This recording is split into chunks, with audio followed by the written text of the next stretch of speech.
Forward to the class. So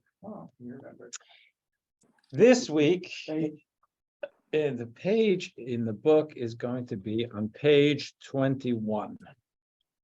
So just context, that's really not going to have too much bearing on our conversation at all, is that we have the weekly Torah reading, and yesterday we concluded the fourth of the 5 books of the Torah. So we put in the 5th book of the Torah.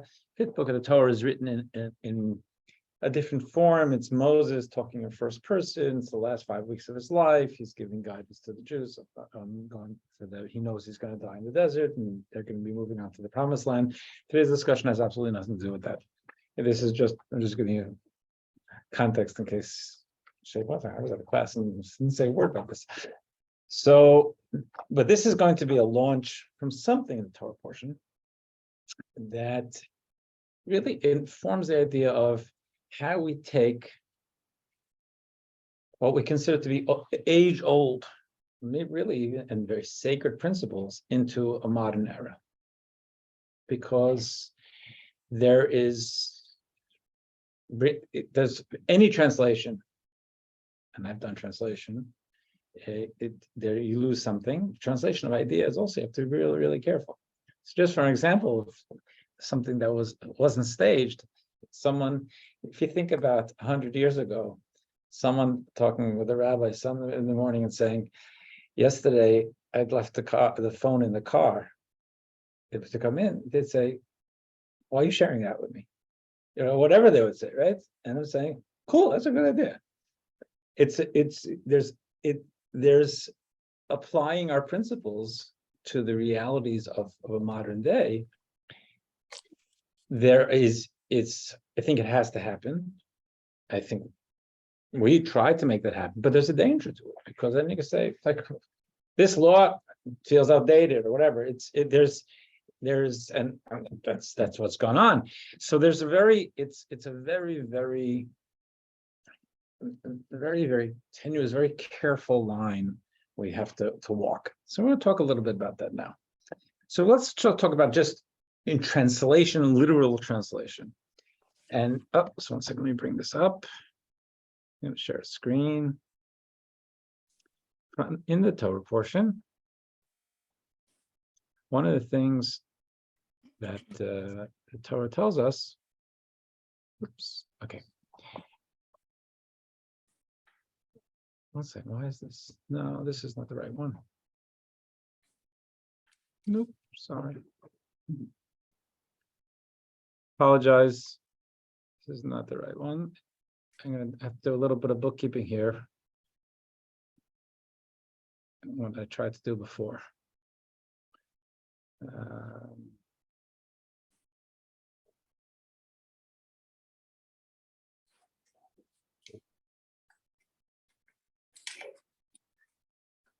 Right.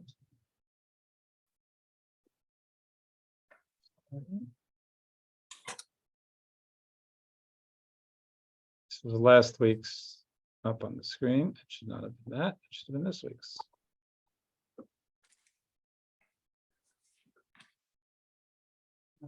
Here. But morning. Came just in time. Morning. Because I have the wrong text up, so you can be lower. Okay. Table for 2. There we go.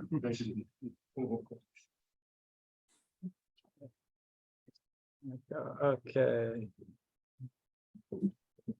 Apologize. Huh? Oh, you got him?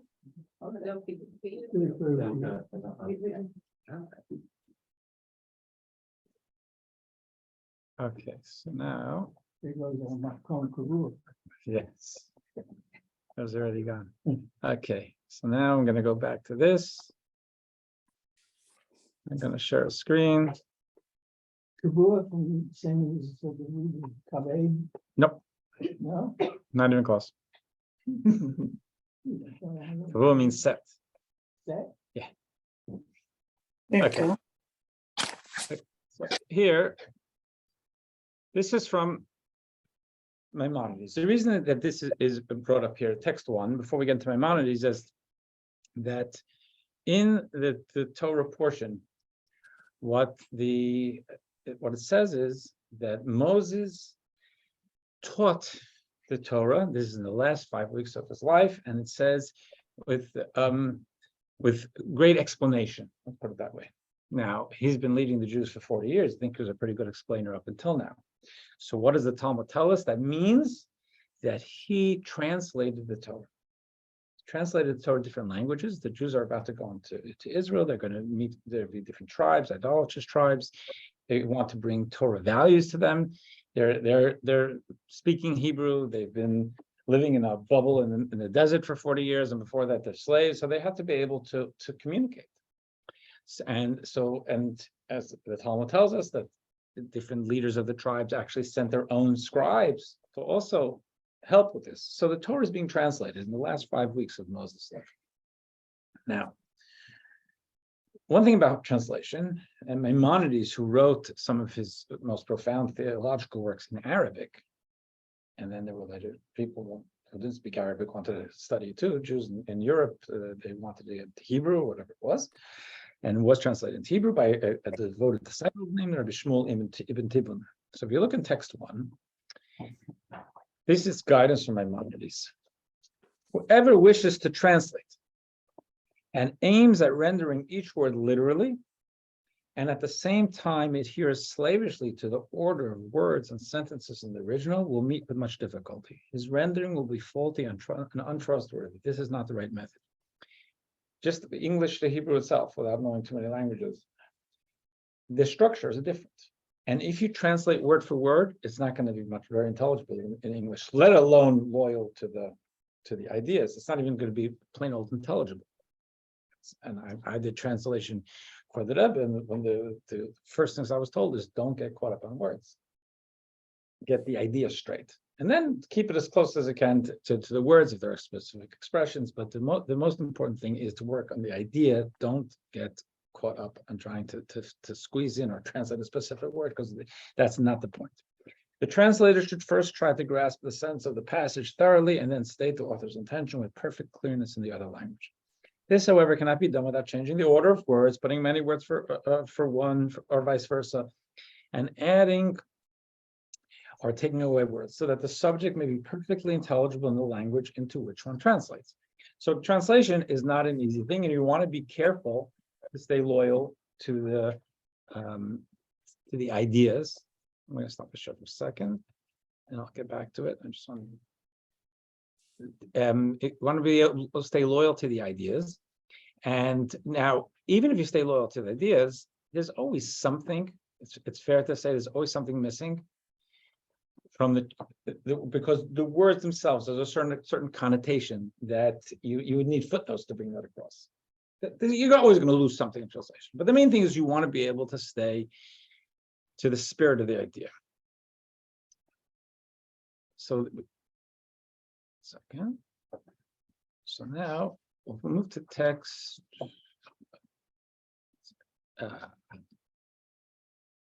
You can reduce that. Reduce. You can get rid of the picture. The pictures. Pictures? For the minimum, the negative sign. You mean this thing? No. Yeah, but at the top left of that, move it back.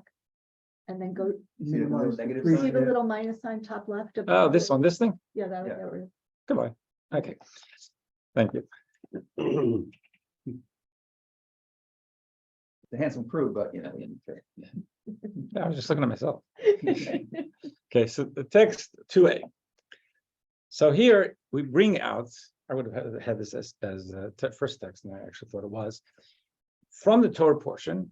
It says, on this side of the Jordan, in the land of Moab, Moses commenced and explained his law, saying. Now I said explained this very well, because the word of the implication is that he explained it well, and we know that he explained it. So what does that mean? Moses commenced and explained this law. This means that he explained the Torah to them in the 70 languages of the ancient world. That's in 2b. So this was a good thing.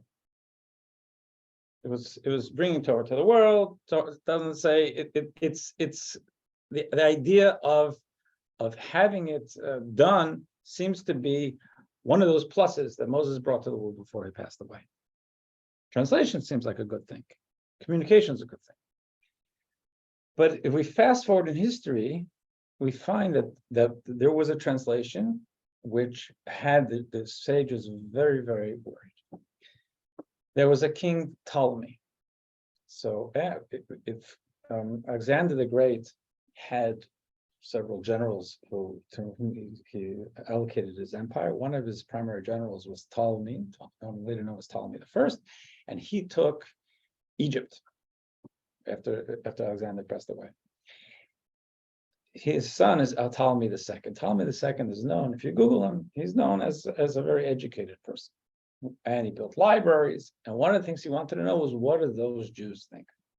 What I want to get access to, I want to understand what the Torah is saying. It's not coming across it in a malicious way necessarily. He wants to know what they're doing. So in the Talmud, we actually find two different versions of the episode. It's probably may well have been only one episode, but in one it says that he took 5 sages, which is what they quote here. In other ones, he took 70 sages, and what he did was he put them under guard in different rooms, so they couldn't conspire to translate, to hide things. Stupid he wasn't. So this now, we have nothing to be afraid of, nothing to be worried about, nothing to hide in the Torah, and he translated into Greek.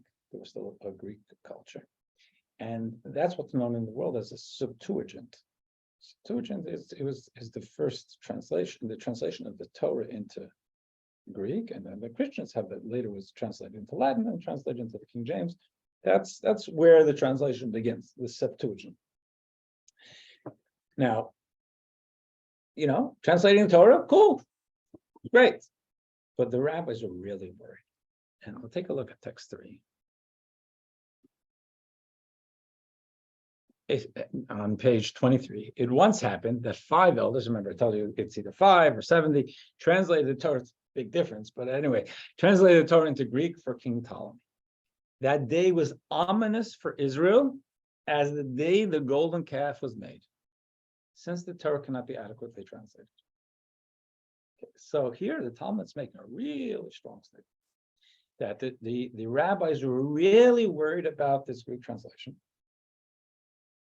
And actually, let me just go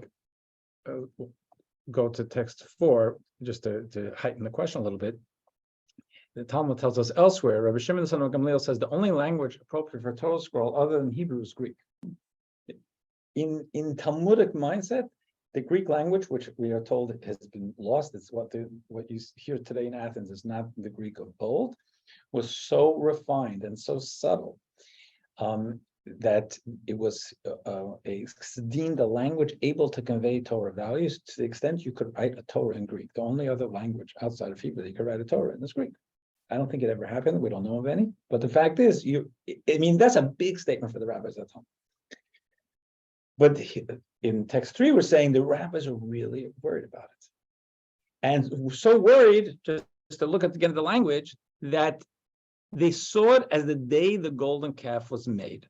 Now, the golden calf, we'll refresh our memory in a second, but it's one of the great tragedies in our history. So they see this as a tragedy, an impending tragedy. Whereas Moses would say, everything was good. Here they see an impending tragedy and was into a language that the rabbis say, if you're going to translate it, here's the language. So let's just take a look in text 5, 5a. Before you Yeah, go ahead. going the translation to the Septuagint, is that where we get the names of the Greek names of the Bible, like Genesis, Deuteronomy? I think it probably. But I'm not sure. Those are all Christian for sure. Okay. But I assume it's related to that. I don't know if it comes from the King James or from the Septuagint. The King James has its roots in the Latin translation of the Septuagint. So I would imagine that a lot of the biblical things that come down in Greek are probably from the Septuagint. And Moses spoke 70 languages? You know something, you could split a sea, I can do, you can do a lot of that stuff. And the one where Michelangelo translated the horn. That's right. Well, that. I mean, there are a lot of mistranslations. Right. So, but that's a famous mistranslation, but there, the Hebrew word for a beam of light Right. would be for many, if you just looked at it decontextualized, it's the word for horn. It's like it's something coming out and jutting out. Right. So it's not a crazy mistranslation. It's just wrong. Okay. Which is really one of the points here, is that when you translate, and you know, since I brought it up, maybe we'll talk about that for a second, and then we'll get back into understanding this piece. If someone comes along to me, and it happens, I have a Yiddish letter on my desk.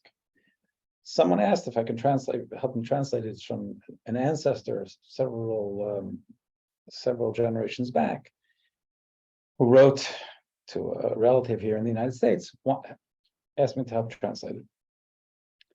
What's important for me is to know as much as I can of what was going on in their lives, because the translation needs to be guided by reality, because I'm not sure there's use of words that's not just for a dictionary.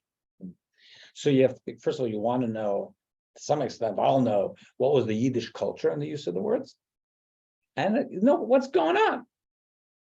So translation in a vacuum is almost always going to be a problem. You need background.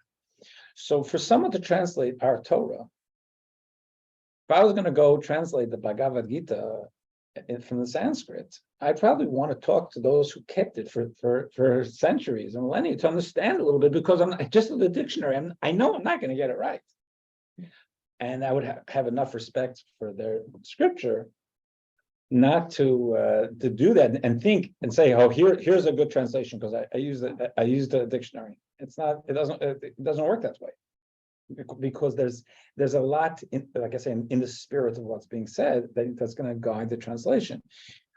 I think anybody who would translate the Latin of the Christian Bible should have the same respect, and anybody who translates the Torah should have the same respect for us. So just to come along and say that word means horn is arrogant. You want you to talk to the people who've been holding on to it and say, what does this mean? Now, I'm not knocking him specifically, but it means there isn't a proper humility for the tradition of how this was carried on, so you can understand what the author meant. So here in text 5a, we're going to get to the golden calf. Just try to understand why does, if you want to say they saw it as tragic, they saw it as tragic. They were worried. They were upset. What does this have to do with the golden calf? They're just trying to pluck something. This is bad as that. What does this have to do with the golden calf? So let's look at the golden calf. Text 5a. Let's go to the Torah. It says what happened was God gave spoke to the Jews at Mount Sinai. And then he said the 10 Commandments. He gave them the 10 Commandments. And then said Moses should come up the mountain for 40 days. And he says, I'm coming down in 40 days. I'm going to come down with tablets.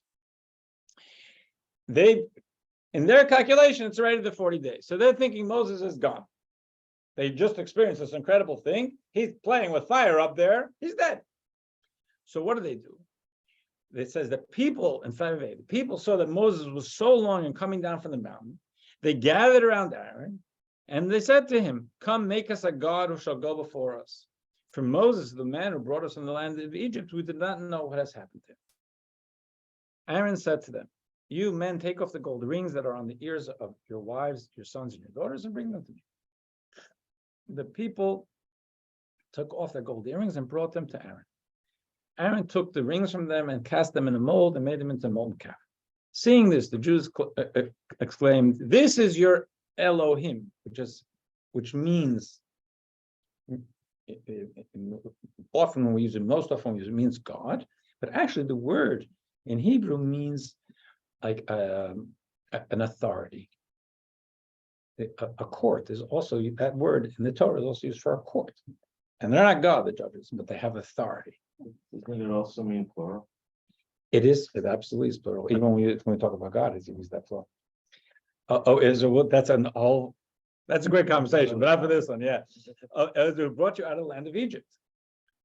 So when Aaron saw this, he built an altar before the calf. Aaron announced tomorrow should be a festival of God. So what happens? They create this calf, this golden calf, this idol, to be either to be a god or be a leader. Get to that in a second. And then Aaron says, tomorrow we're going to let loose and serve the idol. So there are two questions. One is, how could Jews 40 days after experiencing God face to face? I mean, there's got to be some limit to chutzpah. We don't see them as morons. They just had a face to face with God, and now all of a sudden they're trying to replace God. But then, just an interesting twist, just a nuance of what we're saying. The rabbi said that the tragedy they foresaw of making the translation was like the day the Jews made the idol. Well, the day the Jews made the idol wasn't the problem. It was the next day. Tomorrow should be a festival for God. Is the day they served the idol. That's the tragedy. The day they worship the idol. That's the tragedy. The day they made the idol, it was preparation for tragedy. But it wasn't tragedy itself. So let's take a look at just to answer, where was the Jews' head? That's one of the medieval greats, Nachmanides, text 6. So let me take this down. Sorry. Oh, actually, I didn't do text 5b. The people arose the next day and offered up sacrifices. They sat down to eat and drink, and then rose to dance. God spoke to Moses, hurry down for your people. Moses is still up because he's not miscalculating. He knows that he's still got a little time up there, and he's in the middle of conversing with God, and God says, stop, get down, they need you. The people whom you brought out of the land of Egypt have rebelled. They have quickly deviated from the way I instructed them. They made themselves a molten calf. They bowed to it and sacrificed it, saying, this is your God, O Israel, brought you out of the land of Egypt. Okay. Now, what does Nachmanides say? Text 6, in the mindset. The opening verse is the key to correctly understanding the incident of the golden calf and the thought process of those who made it. What was the opening verse? It says it's unthinkable, before we get to that, it is unthinkable that the Israelites thought that Moses was God and that the signs and wonders that he had performed were through his own power. So once Moses went missing, it's inconceivable they would suggest replacing him with a god. What does God come to this? They lost their leader. They want another leader. Rather, they worded their request carefully. Clearly said, make us a god, or an Elohim, which can mean a god, who shall go before us. Not a deity who should give us life in this world or in the next. He said, give us another leader. That's all. They didn't want another god. He said, Moses, he tried. He's gone. Give us another leader. Now, the Jews just wanted another Moses, another agent of God. They said, the man who showed us the way from Egypt until now is now lost us. Let us make ourselves another Moses who will show us the way based on the commandment of God. That is why in their request, the Jews mentioned Moses, the man who brought us from the land of Egypt, rather than God who brought us up. They were looking for another representative of God, not a substitute for him. So here's looking at Nachmanides, this is maybe what they're saying. We're dealing with high voltage stuff. God, and even when God, there was the revelation at Sinai, it says that they were so overwhelmed, they thought their souls were going to leave. They were going to die.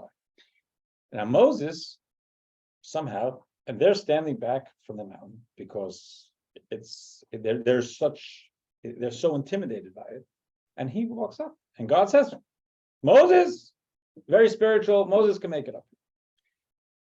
They say to themselves, you know something? See, it didn't work. There's the God, and there's the human. Human, it's just too much for us. And Moses going up there, if God is saying that Moses is going to be, at Sinai, it says Moses is going to be my loyal agent. That's really a big part of Sinai, was to say, trust him. There's not going to be the game of telephone here. Humans, it's not because we want to play a game of telephone. That's what happens. You tell me something, and then I relay it. It's not going to be exactly, and maybe I'm not so careful about what you were saying, and it eventually, it's if it goes a few different places, a few different steps, it's not what was originally said, and that's a normal thing to expect. So to expect from Moses not to change it, that's a miracle. That's just not going to happen unless you're the boss, God, fine. And God says, trust me, he's the guy. It doesn't come down, they say, you know something? He wasn't the guy. He wasn't the guy. He had, everybody's got an ego. Everybody's got an overlay. He heard it through his own ears. It wasn't working. He's out of the picture. What do we need to bring in? Something inanimate. Let God speak to us through a telephone. Through an inanimate object, not through a person, because it's always going to get messed up. And we want to hear directly from God. So let's make a statue. God can talk to us from that. There's no brain, no ego, nothing to get in the way. So here you hear from the Rebbe, just expanding what Nachmanides said, the ideals for a Jew to connect with God with all their faculties, including their mind and heart. This is facilitated by godliness being manifest in the world. Godliness is revealed to a human being, a soul and a body, and is manifested. This was especially so with Moses, who was called a man of God, a man who can be seen and heard, but at the same time of God. By creating the golden calf, the Jews sought to further manifest godliness in the world and impact the world into even lower forms of life than humans like Moses. So what the piece they took of this is not exactly the one I would have chosen, but it's taking the same idea of what I just said a little bit further. They said, let's have something inanimate that can't get in the way. Then they also said something like this. They said, the idea, what does God want? God speaks to us at Sinai and says, I want godliness to be present in the world. I want godliness to be present in your lives, in the way you eat, in the way you lead families, in your homes, everything. I want there to be godliness. Godliness is not something for a specific day or a specific place, whatever. As you run your businesses, as you run your lives, as you eat, as you play, there can be holiness. So they say, if God wants godliness to be felt within the real world, there's also an advantage to using a statue, because there's God being present in our lives, and we have higher capacity for thought and feelings and stuff. That's one thing. But to be in the inanimate, that's really where that's beautiful. So the Jews are thinking, you know something? Who needs Moses? Obviously, it didn't work. The golden calf, we get clarity from God, and it's coming through not an evolved being like a human, but something inanimate, and that serves the purpose. And in their minds, we have the idea, because this is one of the mitzvahs in the Torah that they get right away. It says, God says, I want you to. God tells the Jews in the desert at Sinai, at the standing at the Mount Sinai, but after the event of giving the Torah, it says, make me a temple and I will manifest it. God says, God's not homeless, but God says, I want it, make me what was called then a tabernacle, a mishkan, and I will be present in this physical space. Yes, I'm God, and yes, I'm beyond the physical, but I can be present wherever I want to be present. And I want to be present in your lives, and I want to be anchored in a temple, in a sanctuary that they build there in the temple in the desert. So actually, it makes sense to be able to anchor, set up this idol for God to speak through. Make it even more on text 8b, which is 28. What does God tell? What does the Torah tell us? In the tabernacle, which was our temple of the time, there were offerings. It was a very special place. A person who walked into the tabernacle didn't have questions of whether there's God. This was like almost like a replay of the spiritual intimacy of Sinai. The core, the center, or really what's called the heart of the tabernacle, which not everybody could access. actually nobody could access except for the high priest on Yom Kippur, was the ark. The ark, which eventually had the tablets in it from God, and on top of the ark were what's called cherubs, keruvim, which are these angelic figures. So there's a box of gold. Inside the box is the tablets, God's tablets, and on top of it are these two angel figures looking at each other.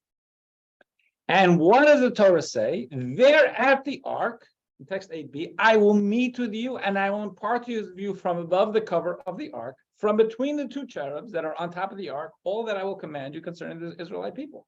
God's voice comes to Moses from where? From between the two cherubs. So, a figurine, it works. There's a point to it. God said it's okay. If it worked there, logic can tell you it'll work over here also. And 8c, the Talmud tells us that how did it work? Moses would enter and stand in the tabernacle, and God's voice will descend from the heaven of heavens to between the two cherubs on the ark cover, and Moses would hear the voice speaking to him.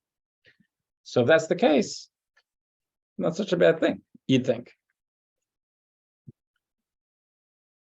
But here, obviously there was a problem. So let's take a look at how the Rebbe puts it. The instances in text 9, which is on page 30.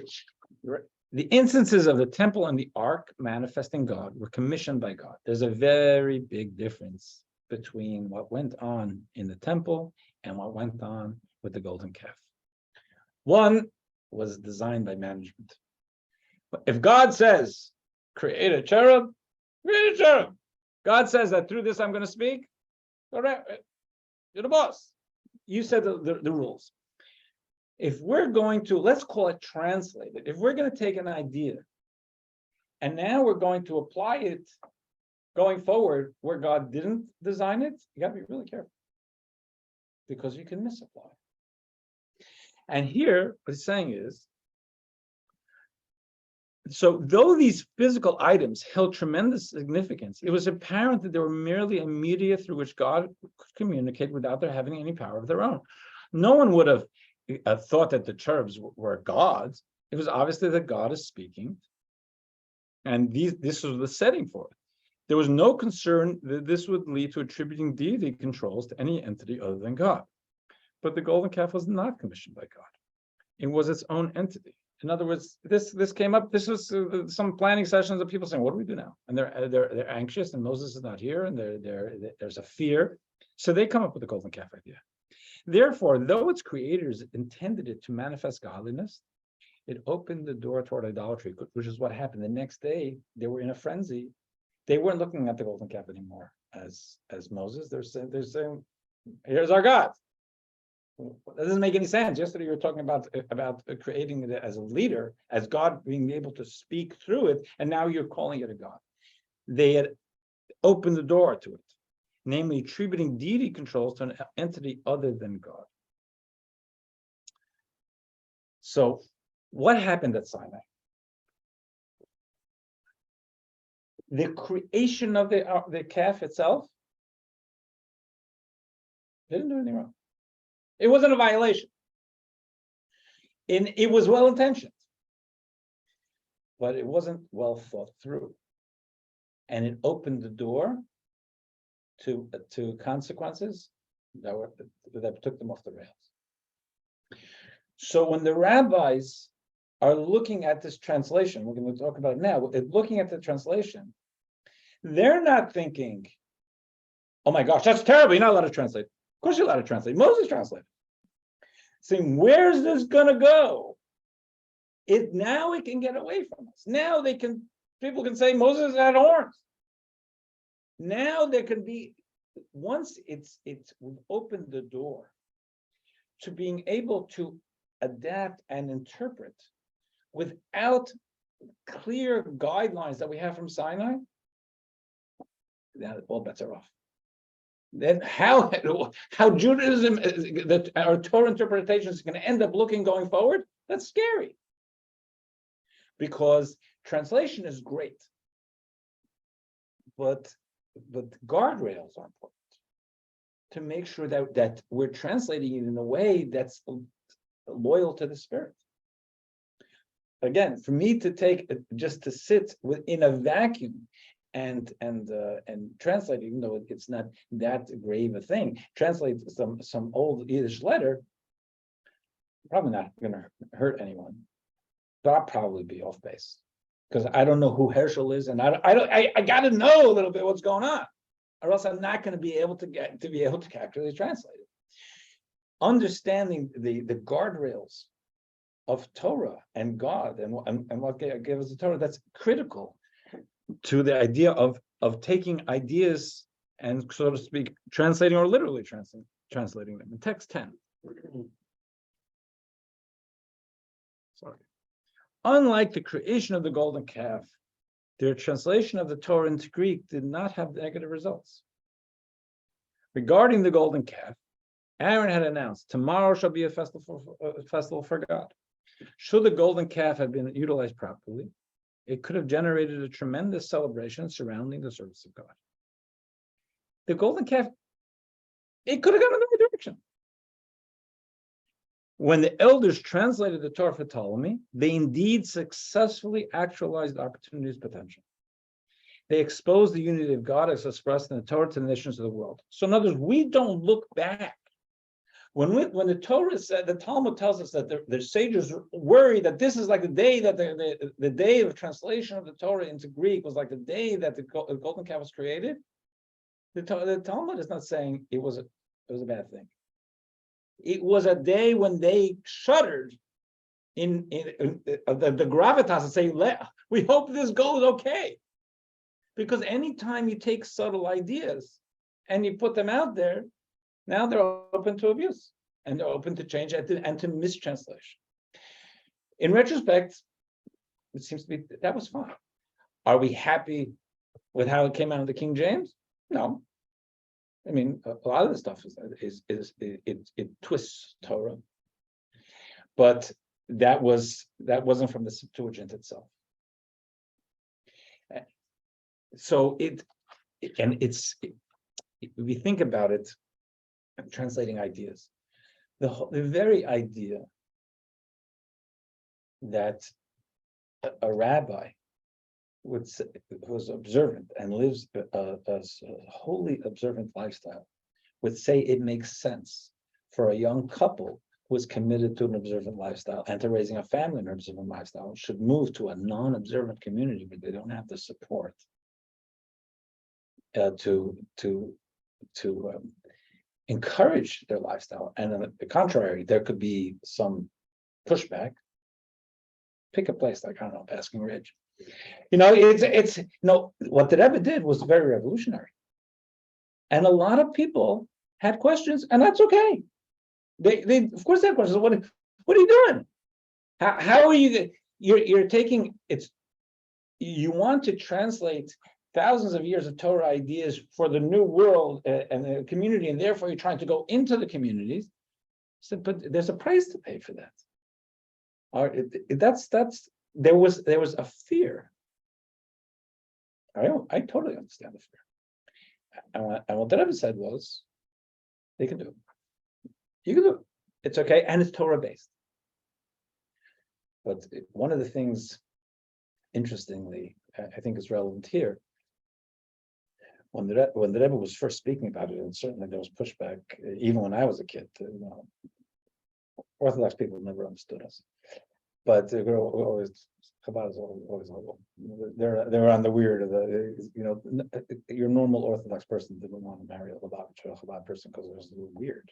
Like you want to live in Borough Park, Flatbush, say Lakewood, Like a Satmar that married the girl that worked for him. Any Satmar married, they're always fringe people. Even that's only recent. What? It was a brilliant. He changed the world, but there was a risk. There was a tremendous risk, and one of the things he hammered home, and it's an important thing. We're building a mikveh. a mikveh is a place of purity. And so a mikveh, one of the things, actually, there are a lot of laws that of how it's very detailed, very precise building a mikveh. It's been, I mean, there's a little contraption outside there, if you saw. Getting the rainwater in the right way, it's taking us 2 months because this wasn't okay, that wasn't okay. Just gathering water shouldn't be a problem. We got a drain up on the roof. There's a lot of minutia, and very careful, and it has to be the right amount. And there are a few different cisterns that are in there, and it all has to be poured in one pour, and there are no cracks. It's very, very detailed. One of the things that Jewish law says is that that's the mikveh, and so is the river in the back. The river in the back there's no details there. As long as it covers you, no problem. It's so much easier. Except no one's going to the back, so we want to make it a comfortable setting. But the idea, why is one in Torah thought? What's the difference? It says when there is water that comes up from the earth, and in the language of Torah thought, it's connected to its source in the earth. That has the purifying capacity. No matter what, walls, no walls, and mounts, whatever, as long as you can cover yourself, fine. When you want to detach it from its source and create humanly made pool, then a lot of care has to be put in, and a lot of protections put in there. The Rebbe said that if you want to be able to bring a mikveh to the world, bring purification to the world, if you're always connected to the source, even more protections, less protections, you'll do okay. Once you consider yourself, I'm just a Jewish outreach worker, and I'm doing what comes up to me is thinking that this is going to work, then that's when you can go off the rails. Because I'm just talking in my life for more than 30 years, you can see there are opportunities to build up connections in the Jewish community or the non-Jewish community, and they look attractive. They don't work so much in Jewish law, but do you think, for the sake of the community, the sake of the objective, the goal, can't do that. It's been done more than once, but the idea is to say that we need to stay connected to the values, and then bring and translate and make the Judaism user-friendly and understandable, but never unplugging from Torah values, because it will be attractive. It will be seductive to say, you did this one, you get an extra amount of people in here. It would not be that difficult to make a switch where some people say, oh, I can totally deal with that.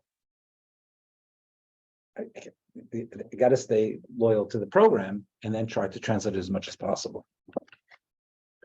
So if we're up to with the 10, so no, we'll get that in a second. Text 11. This is from Mordechai Lightstone, who's Chabad's multimedia guy. He's a Chabad I don't even know, on Twitter and TikTok and everything else. So he says, hailing a yellow cab. As you can imagine, he's younger than me. Hailing a yellow cab, grabbing a slice of pizza after a Yankee game, strolling through a Central Park. These are some of the indelible parts of the New York City experience. So, too, is this sight of yeshiva students clamoring from a converted RV, better known as the mitzvah tank, with tefillin and Shabbat candles in hand, as they ask tourists and locals alike, excuse me, are you Jewish? The mitzvah tanks have become an iconic figure in New York City and beyond, referenced in the media and popular culture throughout the world. Rooted in the unique challenges facing American Jewry during the second half of the 20th century, these tanks against assimilation go back 50 years to a pivotal time in Jewish history, the 1960s era hippie movement, the start of the Six-Day War in 1967, which is really when it started by the Six-Day War, and the launch of shortly beforehand of the Tefillin campaign by the Lubavitcher Rebbe of Menachem Schneerson of righteous memory.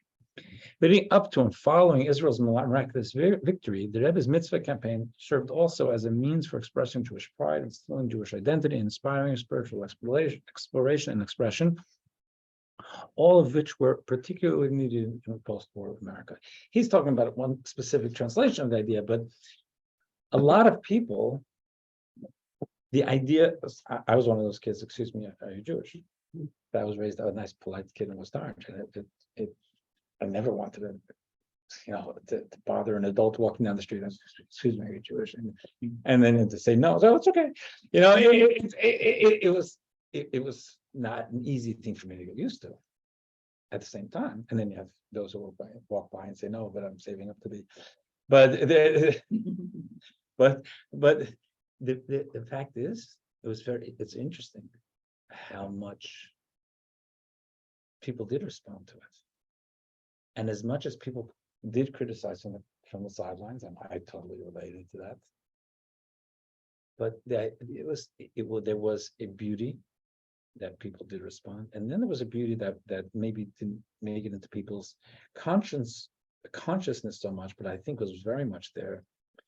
It was driving home a message, and he's talking about it to Jews, that they belong here just as much as anyone else.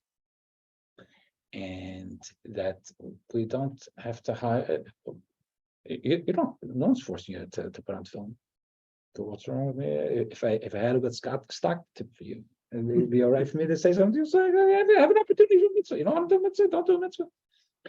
But there was a feeling of you can take it, especially post-war. There was very much a ghetto mentality. To say it's okay to be a Jew outside, and I know for myself, and the people around me, that I never really had to push it because people didn't want to do that. And it's, some of you have heard of me before. We have our 18-foot dreidel out there, Hanukkah, which now is painted okay, but it was painted horribly for years. And there's no ritual value to it. The amount of people who have mentioned it to me, let's say, oh, that's the dreidel, and that driving through, it's Jew married to Jew or Jew not married to Jew, but driving through town with kids or not without kids, and it's Christmas time. It's a Christmas town across the street from a church, and they could say, "Oh, it's Hanukkah too." It's an amazing thing. How much I hear about it. It's about that feeling of it's okay to be here. It's also human nature not to equate it to the golden calf, but it is human nature to want to see something physical, to not necessarily worship, but I'm just looking over here, right? The dreidel thing. It's part of our And mentality. I agree, and I think and Torah gives us those, and that's what they wanted. And it's also human nature, I think, to say, if we have an opportunity, let's make it work, which is good. But what this is saying is, be careful about those opportunities. And what the most important thing is that you're staying loyal to the program, because if you start thinking you're translating the Torah value into modern times, and you're stepping over the line, then you're not translating it anymore. Then you just created something new. Yes, one of the beautifully painted mitzvah tanks right there. Okay. Translations. Key points. Translations are not supposed to be slavishly beholden to the original, rather adapted and transported into the new host language. Number 2, Moses made the first translation of the Torah into 70 languages just prior to his passing.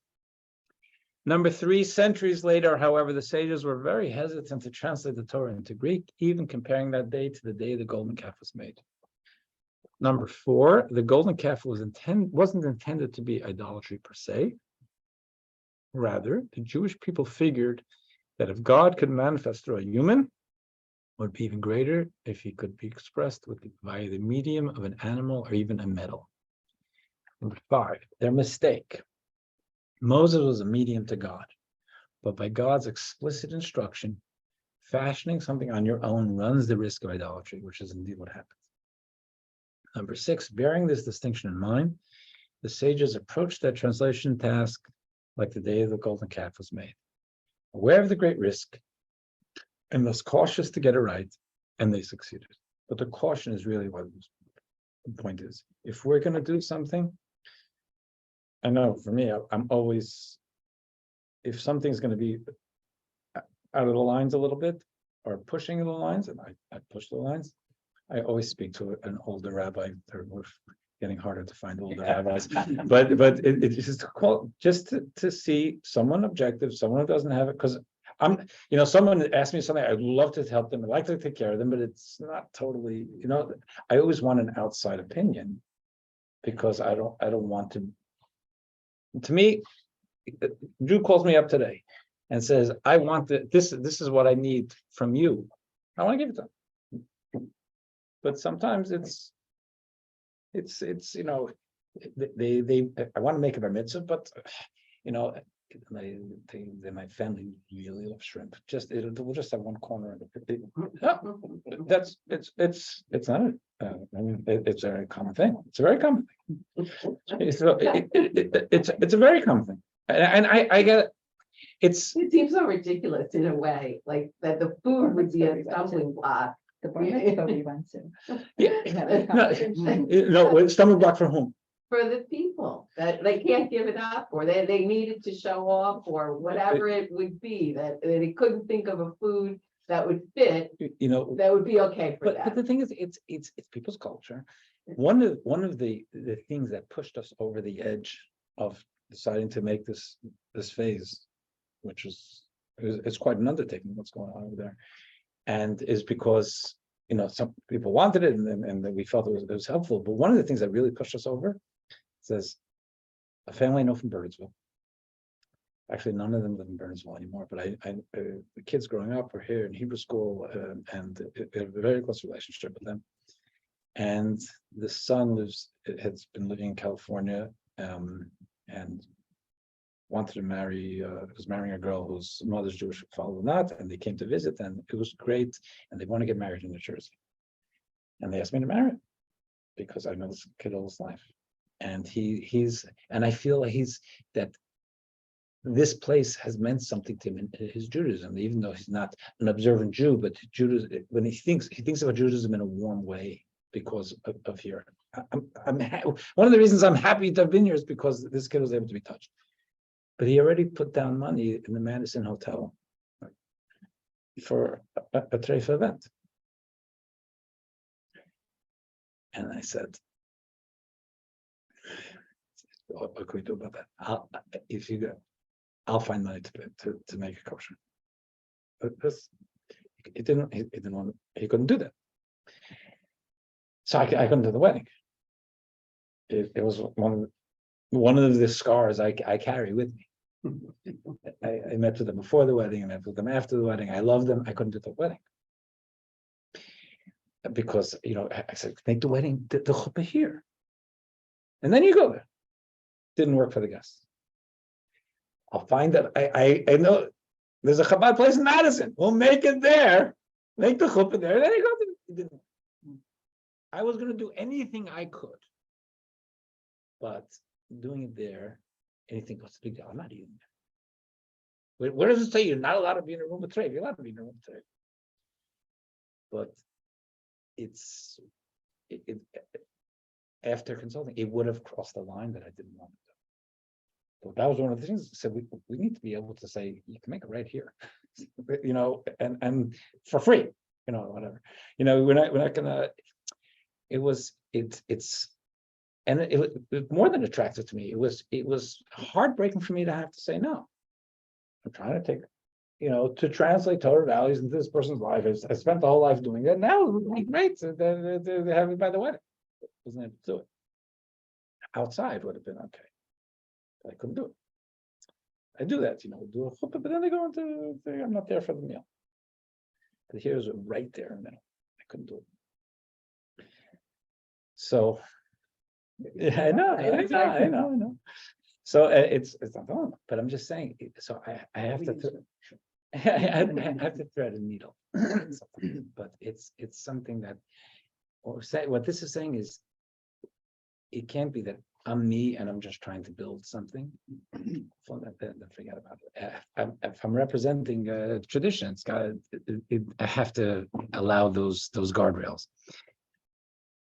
So the mistake. Moses was a medium to God, but by God's explicit instruction. Fashioning something on your own runs the risk of idolatry, which indeed would happen. 6, bearing this distinction in mind, the sages approached their translation task like the day the golden calf was made, aware of the great risk and thus cautious to get it right, and they succeeded. Number 7, as for us, we should seek to make Jewish values relevant and engaging to a new generation, a redo, if you will, while maintaining healthy caution. I'm going to stop the share. You have a question? You have a comment? Okay. Okay.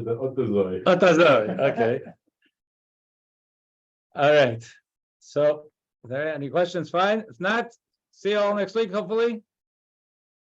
Be well. Thank you, Rabbi. Bye. Oh, 1 second. I think there's, okay. Be well. Bye-bye. But those comments.